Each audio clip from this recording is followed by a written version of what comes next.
చాలా మంది నుంచి వస్తున్నటువంటి కామెంట్ ఏంటంటే రెండు వర్గాలు ఖచ్చితంగా ఈ మర్డర్ అని ఆరోపిస్తున్నటువంటి వ్యక్తులు కావచ్చు, లేదంటే కాదు అని ఆరోపిస్తున్నటువంటి వ్యక్తులు కావచ్చు, అంతా కూడా ప్యారలల్ ఇన్వెస్టిగేషన్ చేస్తున్నారు. ఒక పక్క పోలీసుల విచారణ జరుగుతుంది, ఎవరికి వాళ్ళు ప్యారలల్ ఇన్వెస్టిగేషన్ చేసి ఎవరికి నచ్చినటువంటి భాష్యాలు వాళ్ళు అంటగడుతూ మొత్తం భావోద్వేగాలు రెచ్చగొడుతున్నటువంటి పరిస్థితి ఈ కేసులో కనిపిస్తున్నటువంటి పరిస్థితి. ఏం జరుగుతుంది అంటే ఏం చెప్తారు?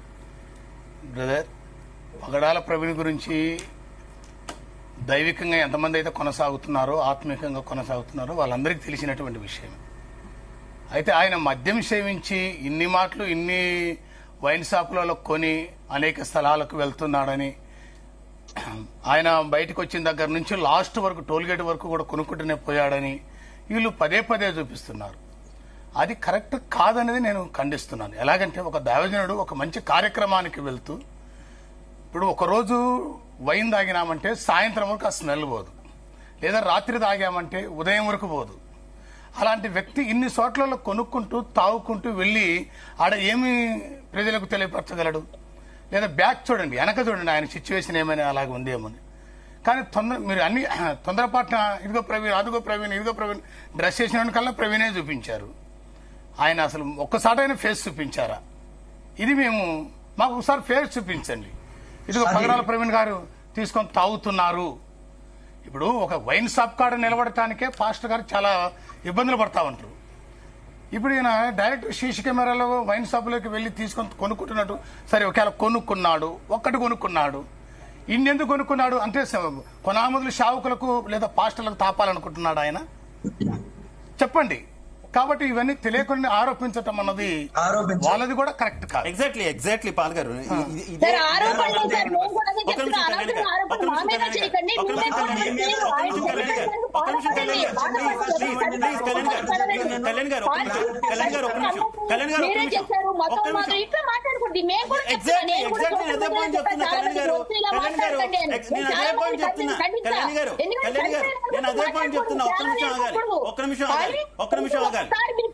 కదండి, మీరు కూడా ఎవరి మీద నిందలు వేయకూడదు.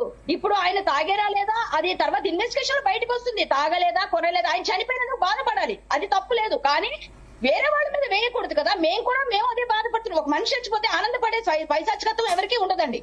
మేము కూడా మనుషులమే. కానీ కొన్ని సంఘటనలు అప్పుడు మాట్లాడిన వాళ్ళందరూ ఇప్పుడు వచ్చి మాట్లాడుతున్నారు. కతువ ఘట్టంలో మాట్లాడలేదు, ఆ పూజారి వరంగల్ పూజారిని చంపినప్పుడు మాట్లాడలేదు, ముస్లిం వ్యక్తి బెదిరిస్తే మాట్లాడలేదు. కానీ హిందువులు మతోన్మాదులు, ఒక రాధా మనోహర్ దాస్, కరాటే కళ్యాణి, ఇట్లా పేర్లు పెట్టేసి మరి నీకు కూడా టైం దగ్గర పడిందని నాకు ఎవడో మెసేజ్లు పెడతాడు. ఏంటండి ఇవన్నీ? ఏం మాట్లాడతారండి? ఇది మేము అడిగే మీ వాళ్ళ మెసేజ్లు పెట్టట్లేదా? నెక్స్ట్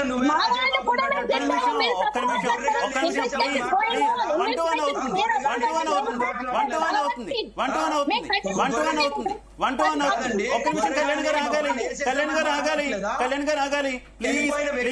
ఎవరు కూడా ఒక నిమిషం పాస్టర్ గారు ఒక్క నిమిషం పాస్టర్ గారు, ఇది కరెక్ట్ కాదు. వాళ్ళు బెదిరించారని మీరు బెదిరించడం, వాళ్ళు ఎవరో అన్నారని మీరు కౌంటర్ ఇవ్వడం, ఇలా ఇచ్చుకుంటూ పోతే రాజ్యాంగం రాజ్యాంగం ఎందుకు, దేశం ఎందుకు? లేదండి, వాళ్ళు అడుగుని దానికి మేము ఆన్సర్ చెప్తున్నాం. నేను అనేది మీ ఒక్కరినో కళ్యాణి గారిని ఇంకొకరినో నేను అనట్లేదు. ఒక్కసారి యూట్యూబ్ వెళ్ళి చూస్తే ఇటు క్రిస్టియానిటీలో అయినా, అటు ఇస్లాంలో అయినా, అటు ఇంకో మతంలో అయినా సరే చాలా మంది ఇదే రకమైనటువంటి ధోరణి కంటిన్యూ చేస్తున్నటువంటి పరిస్థితి. కొంతమంది వ్యక్తులు చేస్తున్నారు, కానీ వాళ్ళకి కౌంటర్ ఇచ్చే పద్ధతిలో